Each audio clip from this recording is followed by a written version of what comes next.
মানুষ রাস্তায় নেমে একদম মনে হচ্ছিল কালকে জেনজি হয়ে গেছে। কালকে জেনজির একটা ট্রেলার দেখলাম আমরা, বাংলায় যে জেনজি হচ্ছে তার একটা ট্রেলার দেখেছি। যুব সমাজ ক্ষেপে রাস্তায় নেমে গেল, সঠিক তাড়া করছে।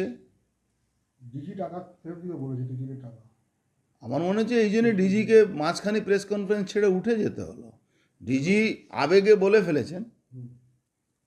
ডিজি তো ভদ্রলোক, সবাই বুঝে, তো উনি বলে ফেলেছেন। হয়তো রিটায়ারমেন্ট আছেন, কাছাকাছি সময় এসে গেছে ওনার। এবার উনি বলার পরে আপনি দেখেছেন 2 মিনিটের মধ্যে ওনাকে উঠে যেতে হলো প্রেস কনফারেন্স। ডিজি সাহেবকে কেন উঠতে হলো? নিশ্চয়ই মাননীয়ার ফোন এসে গেছে কি এটা আপনি কি করে বললেন, তাহলে তো আমাদের লস হয়ে গেল। তাই জন্য ডিজিকে নিজের বক্তব্য ওনার হিসাবে উনি ঠিকই বলেছেন যে পয়সা ফেরত দেওয়া উচিত, কিন্তু তার সঙ্গে সঙ্গে প্রেস কনফারেন্স ছেড়ে ওনাকে উঠে যেতে হলো, এটা একটা বড় কোশ্চেন মার্ক হয়ে গেছে। একই প্রোগ্রাম হায়দ্রাবাদে হয়েছে কালকে, কিন্তু কোনো রকম বিশৃঙ্খলা। ওখানকার মুখ্যমন্ত্রী নিজে মেসির সঙ্গে ফুটবল খেলেছে, হ্যাঁ, রেবন্ত রেড্ডি হায়দ্রাবাদে। তো এটাও তো আছে ওখানে। হয়তো ওখানকার সরকার চুরি করেনি, এখানকার সরকার থেকে, সরকারি আমলা থেকে, ব্যানার্জি পরিবার থেকে সবাই তো চুরিতে ব্যস্ত আছে। ধরুন একটা পরিবারে কিছু লোক বদমাশ হতে পারে, কিছু লোক চুরি করতে পারে, যেখানে পুরো পরিবারই চুরি করছে, কে কাকে বারণ করবে? একজন ভদ্রলোক, লেখাপড়া মানুষ, আইপিএস, সিনিয়র আইপিএস, যাকে অনেকে পছন্দ করেন, অনেকে নাও করেন, কিন্তু একটা সঠিক কথা তো কালকে বলেছেন, টাকা ফেরত দিতে হবে। মুখ্যমন্ত্রী ক্ষমা প্রার্থী হয়েছে।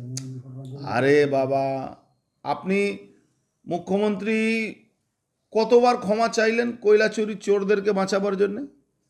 মুখ্যমন্ত্রী কতবার ক্ষমা চাইলেন আরজি করে যে অভয়াকে খুন করা হচ্ছিল, তার বডি পুড়িয়ে দেওয়া হয়েছিল? কতবার এই বালি চোরদেরকে বাঁচাবার জন্য মমতা ব্যানার্জি রাস্তায় নেমেছেন?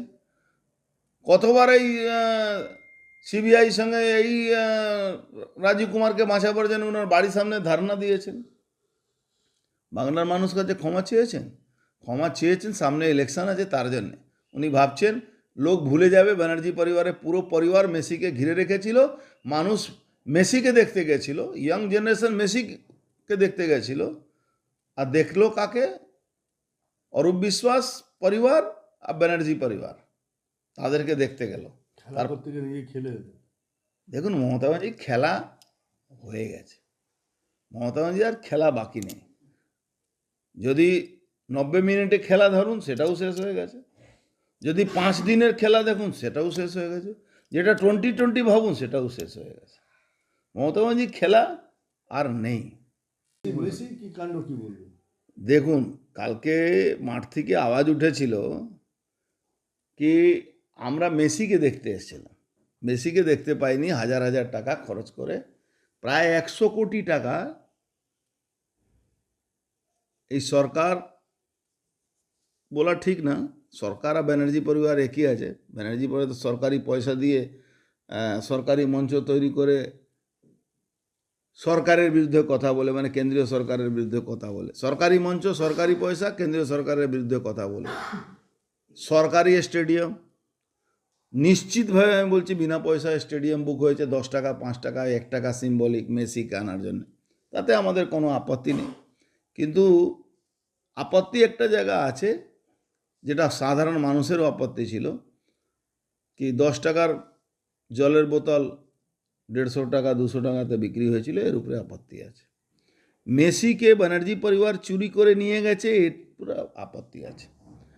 প্রায় 100 কোটি টাকা বিজনেস করলো ব্যানার্জি পরিবার। কালকে অবাক হয়ে যাবেন যে মাঠ থেকে যে আওয়াজটা উঠেছিল, সেখানে মাঠের লোক বলছে অরূপ বিশ্বাসকে আমরা দেখতে এসেছিলাম, আমরা কি ব্যানার্জি পরিবারকে দেখতে এসেছিলাম?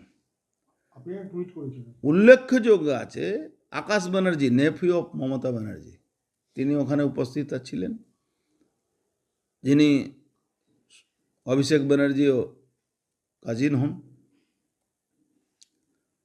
ওয়াইফ অফ আকাশ ব্যানার্জি উনি মেসির সঙ্গে ছবি তুলতে ব্যস্ত ছিলেন। আদিতি গাইন তৃণমূলের অভিষেকের অফিসে social media handler. Aditi Gain মহিলা একজন। Minister Arup Biswas, daughter of স্বরূপ বিশ্বাস, মানে অরূপ বিশ্বাসের ভাই, দুটো মাইনার ডটার ছিল, ওই জন্য আমরা ছবিটা মানে হেজি করে দেখিয়েছি। এই দেখুন, আমি ছবি পোস্ট করেছি। রাজ চক্রবর্তী বউ, রাজ চক্রবর্তী বউ না ওর পিএ কে ছিল, ওর বউ। তো এদেরকে দেখতে 100 কোটি টাকা খরচ করতে হলো বাংলার মানুষকে। মানুষকে প্রতারণা করেছে। আমি তো বলবো এই যে কোটি কোটি টাকা মানুষের টাকা খাওয়া হয়েছে, এই প্রতারণা করা হয়েছে, তার জন্য এটাকে ইমিডিয়েট ইডিকে ইন্টারফেরেন্স করা উচিত। কি এই ঘোটালা, টিকিটের টাকা এইটা মেসির টাকা যে প্রায় 100 কোটির উপরে বিজনেস হয়েছে। কোন তথ্যতে কি চুক্তি হয়েছিল, কি চুক্তি বাতিল হয়েছে, অত কোটি টাকা লস হলো সরকারি। মানুষ রাস্তায় নেবে, একদম মনে হচ্ছিল কালকে জেনজি হয়ে গেছে। কালকে জেনজির একটা ট্রেলার দেখলাম আমরা, বাংলায় যে জেনজি হচ্ছে তার একটা ট্রেলার দেখেছি। যুব সমাজ ক্ষেপে রাস্তায় নেমে গেল, সঠিক তাড়া করছে। ডিজি টাকা ফেরত দিতে বলেছে, টিকিটের টাকা। আমার মনে হচ্ছে এই জন্য ডিজিকে মাঝখানে প্রেস কনফারেন্স ছেড়ে উঠে যেতে হলো। ডিজি আবেগে বলে ফেলেছেন। ডিজি তো ভদ্রলোক, সবাই বুঝে, তো উনি বলে ফেলেছেন। হয়তো রিটায়ারমেন্ট আছেন, কাছাকাছি সময় এসে গেছে ওনার। এবার উনি বলার পরে আপনি দেখেছেন 2 মিনিটের মধ্যে উনাকে উঠে যেতে হলো প্রেস কনফারেন্স। ডিজি সাহেবকে কেন উঠতে হলো? নিশ্চয়ই মাননীয়ার ফোন এসে গেছে কি এটা আপনি কি করে বললেন, তাহলে তো আমাদের লস হয়ে গেল। তার জন্য ডিজিকে নিজের বক্তব্য উনার হিসাবে উনি ঠিকই বলেছেন যে পয়সা ফেরত দেওয়া উচিত, কিন্তু তার সঙ্গে সঙ্গে প্রেস কনফারেন্স ছেড়ে উনাকে উঠে যেতে হলো, এটা একটা বড় কোশ্চেন মার্ক হয়ে গেছে। একই প্রোগ্রাম হায়দ্রাবাদে হয়েছে কালকে, কিন্তু কোনো রকম বিশৃঙ্খলা। ওখানকার মুখ্যমন্ত্রী নিজে মেসির সঙ্গে ফুটবল খেলেছে, হ্যাঁ, রেবন্ত রেড্ডি হায়দ্রাবাদে। তো এটাও তো আছে ওখানে। হয়তো ওখানকার সরকার চুরি করেনি, এখানকার সরকার থেকে, সরকারি আমলা থেকে, ব্যানার্জি পরিবার থেকে সবাই তো চুরিতে ব্যস্ত আছে। ধরুন একটা পরিবারে